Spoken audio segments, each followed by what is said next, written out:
the last couple story, Paul. In 2009, the Sun newspaper had a big banner at the Labour Party conference saying, "Don't you know there's a bloody war on? Where are they now?" I mean, there are three major conferences, and Plaid Cymru passed a resolution calling for the troops to be brought home, but all the major conferences, the war doesn't exist. There was one word today which Afghanistan was mentioned, but mentioned only in relation to a tribute to young people in the service they were doing. But as an issue, it doesn't exist. We went to Iraq in pursuit of non-existent weapons of mass destruction. 179 British soldiers died. Today I was at the conference sitting next to Frank Judd, who was a minister in Harold Wilson's cabinet. Harold Wilson didn't feel he had to join in the war then in Vietnam, and no British soldiers died. And the reason that we went to that war is because there were 50 Labour MPs who were doubtful about the war and expressed their doubts, who were bribed, bullied, bamboozled into abstaining or voting for the war, and 139 of us voted against. If those 50 had been allowed to vote the way their consciences told them, we wouldn't have joined that war, and 179 British lives would have been saved.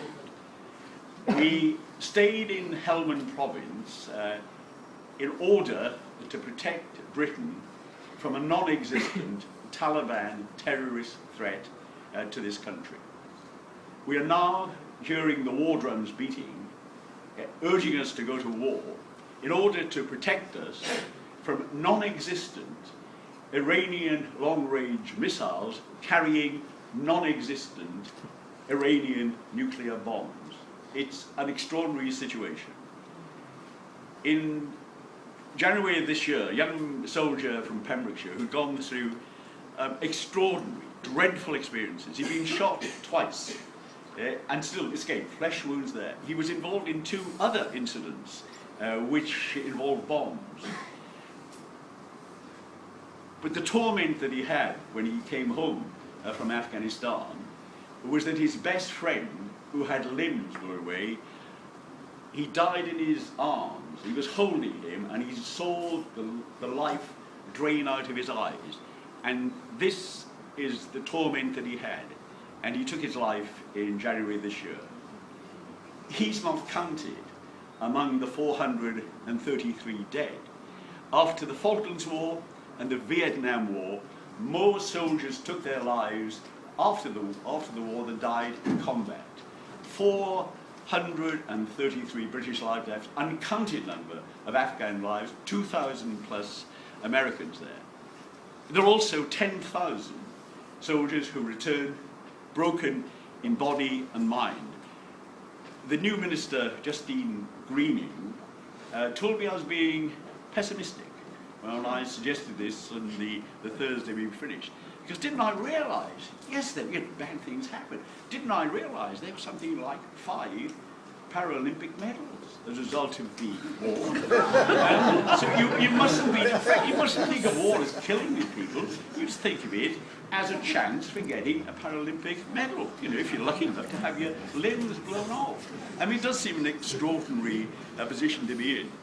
But on the Thursday of last week, on the Monday and the Tuesday, ministers said, and these are people who are sober, intelligent ministers, repeated the great lie that we're in Afghanistan in order to stop terrorist acts on our streets. I said, when David Miliband was the foreign secretary, have you ever asked the Taliban why they're killing us? And he said no. And I went through it and said, now what do you think they'd say? Would they say, we're going to kill all your soldiers, so when we kill them all, we're coming over to Manchester and to Newport, and we're going to blow you all up? Would they say that? No, they wouldn't say that. What they're going to say is, we're killing you because you are a foreign force, you are the Ferengi, and it's our sacred duty to kill those who occupy our land using force, using weapons. The same way as our fathers did, and our grandfathers did. That's what our task is. That's why they're killing, and it's fairly easy. It's not a great leap of intelligence to realise how we stop that happening.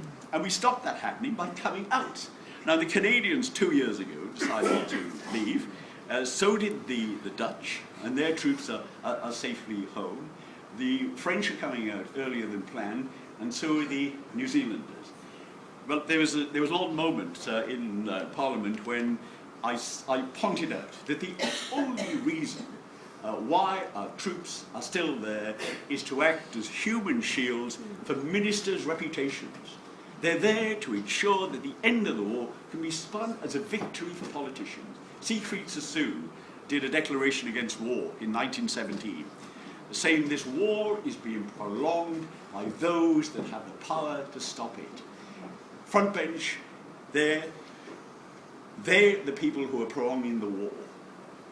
And I also said that they're not under the obligation, as we seem to be, to stay there, not when it's sensible to come out, when it's our own national decision, but in order to go along with the timetable of the Americans. We are told that we have to have an independent nuclear weapon, because if we're independent, the rest of the world costs us a fortune. It's meaningless, never use it, of course, but we have to have it because we're independent. I was at a fringe meeting yesterday, and I asked the great Alistair Campbell, who it was quite an interesting point. I mean, they asked questions at the end of this, and I popped up, and the chairman said, "The gentleman down there," and Alistair Campbell said, "That's not a gentleman." He said, "That's Paul Flynn." I said, "So much so." And the question was this: when we were talking about the way that the Labour Party made its policy in past years, when did we change from a party that at the core of our beliefs was the battle for peace, was the struggle for internationalism? When did we change to adopt the doctrine in the Tory Party, which as Haig preaches it now, which is wider still and wider, saying that we must punch above our weight? Why?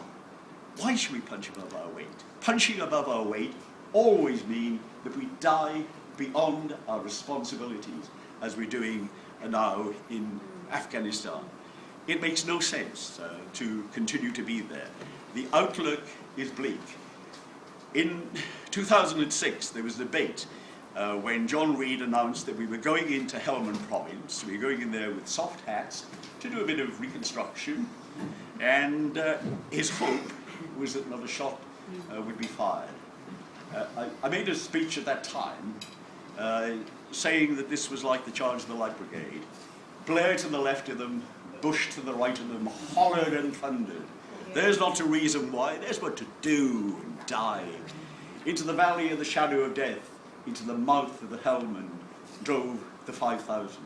Never in my wildest dreams did I think we'd go from 2 soldiers who died in combat in 2006, we've been there 5 years, 2 combat deaths, to 433 we have now.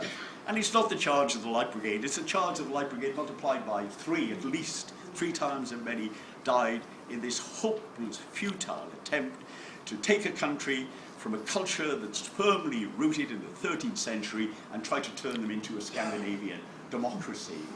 We went in there was a civil war between the north and the south, the Pashtun army that doesn't speak, and the Uzbeks from the north who don't speak the same languages, and almost certainly they'll go back to their tribal loyalties. And the fragile advances we've made in women's rights and education, there are some, sadly, are collapsing now, and we're retreating from what's happened in Helmand, the progress made there. If we look at all the other factors, Tony Blair came to the House of Commons and said we must go into Afghanistan. It's another duty that we must have, because you should realise that 90% of the heroin in Britain is grown in Afghanistan.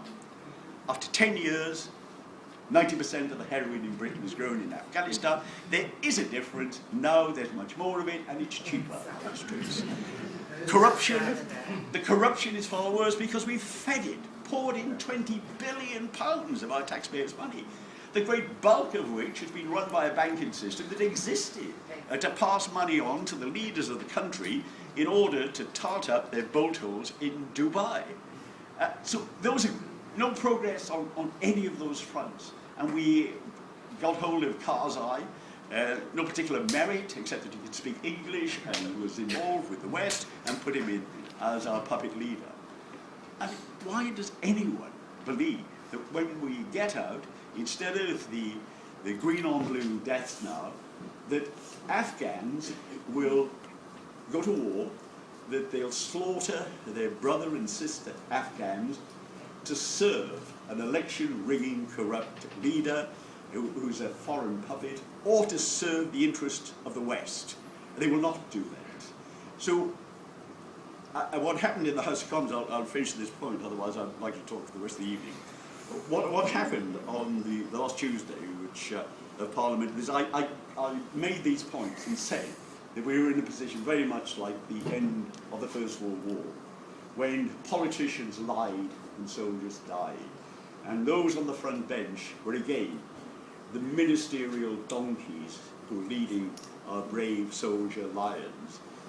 Just about in order in the conduct of the House. The Speaker then gave me a real dilemma, because he said to me, "Are you saying that ministers lied?"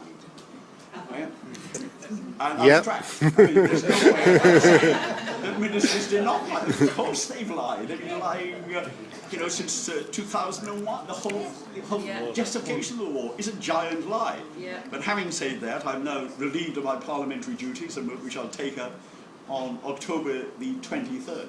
But having been thrown out of the House means that there was some attention given on the national news. There was some way of getting that case across. And we know that 80% of the public are with us now. But we have, second party conference we've had, no mention of Afghanistan in any of the main debates at all. It's a dead subject. It doesn't exist. It's not happening. It's an illusion. Forget about it. Until the politicians have spun the ending that they wish, which will show them as heroes. In that time, Jeremy and we went along to 10 Downing Street with a petition, and I think it was in March, calling for the truce to be brought. Since then, 25 soldiers have died, British soldiers have died. If we carry on till 2014, 100 more will die, and they're dying to act as human shields for politicians.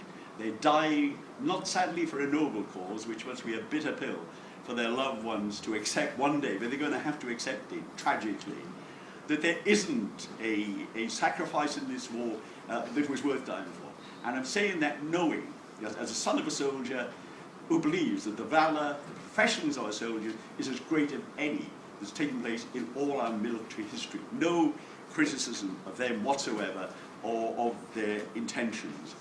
But this war is a war that history will judge to be an unjust war. Our involvement in it is because of the pride and vanity of politicians. And that's a dreadful thing to say. But we've had these two wars, and we must certainly learn the lesson to bring the soldiers home as quickly as possible and ensure that we don't stumble into a further war in Iran. Thank you, comrades.